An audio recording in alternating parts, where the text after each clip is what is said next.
Hello guys, कैसे हैं आप लोग। तो पिछली क्लास में हमने पढ़ा था परसेंटेज के बारे में कि फ्रैक्शन से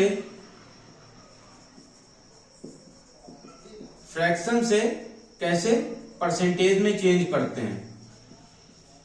ठीक, फ्रैक्शन से कैसे, हमारा चैप्टर था परसेंटेज और हम पढ़ रहे थे कि फ्रैक्शन से कैसे परसेंट में चेंज करते हैं। तो हमने कुछ वैल्यूज फाइंड की थी और निकाला था, जैसे कि हमने 1 का निकाला था, 1 इज इक्वल टू 100%। ठीक, 2 का निकाला था, 2 इज इक्वल टू 200%। ठीक, 1/2 का निकाला था, कितना होता है 50%। ऐसे ही हमने निकाला था 1/3 का, और 1/3 का हमारा निकल के आया था 33 होल 1/3%। फिर 1/4 का निकाला था, ठीक, कितना 25%। तो इस तरीके से हमने कुछ वैल्यूज फाइंड की थी और उनका अब क्वेश्चंस में यूज कैसे होगा उसके बारे में हम समझते हैं। तो उसके लिए आप इसके लिए पिछली हमारे जो वीडियो था उसकी देख सकते हैं कि कौन कौन सी वैल्यूज थी। अब जैसे हम मान लेते हैं कि क्वेश्चन है हमारा कि एक वर्ग की भुजा को 25% बढ़ा दिया गया है। The side of a square is increased 25%. Then what will be the change of area of percentage? ठीक, कि area what will be the change of area? तो एरिया क्या होगा, उसका क्या उसमें परिवर्तन होगा, उसके बारे में बात करते हैं। तो देखिए, जैसे ये स्क्वायर होता है, ठीक, ये क्या है, ये एक स्क्वायर है। स्क्वायर की एक साइड है, ये 4 साइड है इसकी। अब बोला है कि इसकी साइड में 25% इंक्रीज हो गई। ठीक, तो जब साइड इंक्रीज होगी तो ऐसा नहीं है कि सिर्फ ये साइड इंक्रीज हो, सारी साइड्स इसकी इंक्रीज होने की बात कर रहा है। तो जब सारी साइड्स इंक्रीज होंगी तो क्या होगा, ऐसा नहीं कि सिर्फ ये एक तरफ इंक्रीज होगी, दोनों तरफ इंक्रीज होंगी। ऐसे ये भी, ऐसे और ऐसे ये वाली साइड इधर भी और इधर भी, ऐसे ये वाली साइड इधर भी और इधर भी। तो इस तरीके से साइड्स इंक्रीज हो गई। अब देखिए, जो नया एरिया निकल कर आया वो क्या आता है, ये है हमारा नया एरिया। ठीक है, ये था पुराना एरिया, ये क्या था, ओल्ड वाला हमारा जो एरिया था एक्चुअल में। और उसकी साइड्स जब 25% इंक्रीज की गई तो उसके बाद उसका एरिया कितना इंक्रीज हुआ, इसके बारे में बात कर रहा है। पूछ रहा है कि बताइए उसका एरिया कितना इंक्रीज हुआ। तो ये था हमारा ओल्ड एरिया और ये हमारा क्या आया, न्यू एरिया। ठीक, एड एज इसको मान लेते हैं। तो हमें फाइंड क्या करना है, हमें ये बीच वाला फाइंड करना है। ये जो एरिया है ये कितना होगा, उसने पूछा है। तो हम जानते हैं कि ये है हमारा पुराना एरिया ए, और ये है क्या, जो नया निकल करके आया है ए डैश। तो अगर ए डैश से ए माइनस करेंगे तो हमारा ये बीच वाला निकल के आएगा। अब इसको परसेंटेज में किस हिसाब से करेंगे वो हम देखेंगे। ठीक, तो हमें पता है कि एरिया की जो साइड है स्क्वायर की क्या होती है, ए होती है।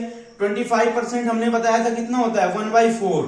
ठीक है, तो साइड को कितना इंक्रीज किया गया, साइड को 4 से 1 इंक्रीज हो गई, कितना हो गई, 5 हो गई। ठीक, ये बिफोर था और ये प्रेजेंट वाला है जो न्यू एरिया है। फिर साइड है कितना इंक्रीज हुई, 4 से कितनी हो गई, 5, साइड हो गई 4 से 5। अब देखिए एरिया क्या होता है, एरिया ऑफ स्क्वायर क्या होता है, ए इंटू ए। यहां देखो मल्टीप्लाई हो रहा, हम इन सब का क्या करेंगे, मल्टीप्लाई कर देंगे, प्रोडक्ट निकालेंगे, कितना आएगा 16 आएगा, यहां कितना आएगा 25 आएगा। अब देखिए एरिया जो ये कितना, ये कौन सा है, ये ओल्ड वाला पहले वाला आया है, ये कौन सा आया है, ये न्यू एरिया आया है। तो पहले वाला एरिया कितना था 16, न्यू एरिया कितना है 25, कितना इंक्रीज हो गया, तो देखिए 9 इंक्रीज हो गया। किससे इंक्रीज हो गया, 16 से इंक्रीज हो गया इंटू 100। ठीक, तो 900 में 16 से डिवाइड करेंगे और हम फाइंड कर लेंगे कि कितना इंक्रीज हुआ।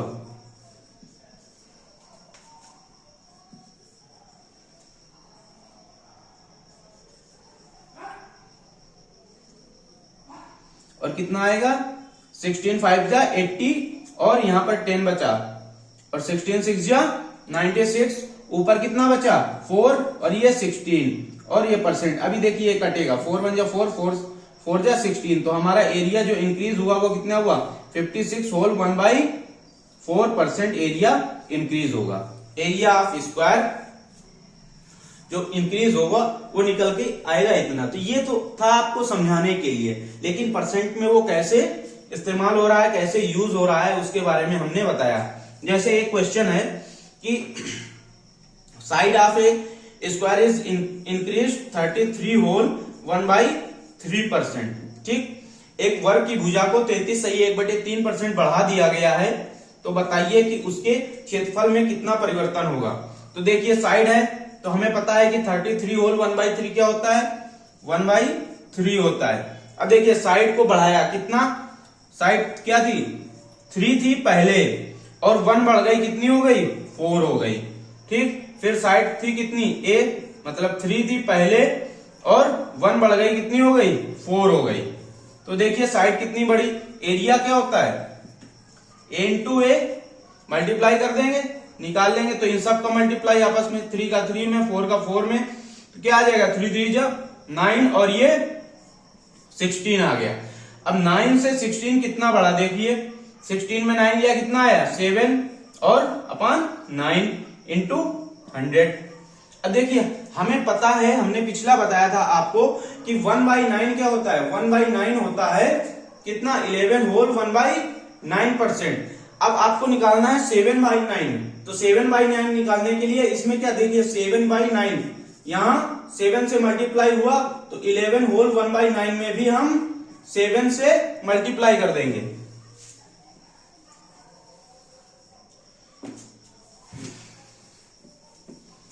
इलेवन होल 1/9 में टोटल में हम 7 से मल्टीप्लाई कर देंगे। देखिए कैसे आसानी से आ जाएगा। तो 11 7 या 7 का 11 में करेंगे तो कितना आ जाएगा 77। अब 7 का 1 में करेंगे कितना आ जाएगा 7/9%। तो अब देखिए आपको इसमें डिवाइड करने की जरूरत नहीं है, डायरेक्ट आ गया आपका आंसर। कितना हो जाएगा इंक्रीज, इतना उसका एरिया इंक्रीज हो जाएगा। तो आपको अच्छी तरीके से समझ में आया होगा कि कैसे स्क्वायर को चेंज कर रहे हैं, कैसे इंक्रीज कर रहे हैं। चलिए नोट करिए फिर।